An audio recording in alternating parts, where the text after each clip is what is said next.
Ja, vad gör du? Men vad gör du då? Får mamma smaka? Det är mammas.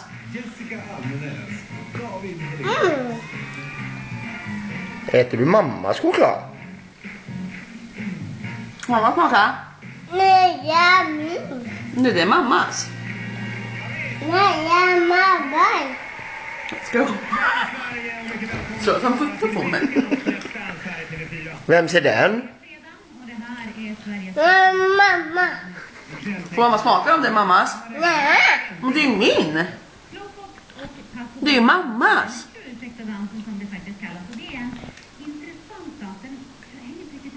Vi kan förklara lite kort. Pappa, det är den här Mamma.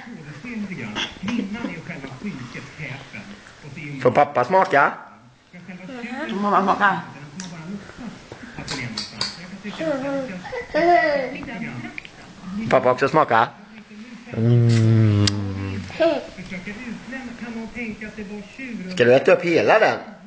För de som har tagit en mat. Mamma smaka. Nej, det är min. De ska tänka att det var tjur. Någon. Oj. Fast det är inte din. Vad synd. Har Leon köpt den? När köpte Leon den då? Idag? Byggmatte. Kalles vad kul. Kanon. Men du, så där också. Snabbt. Så ni får se.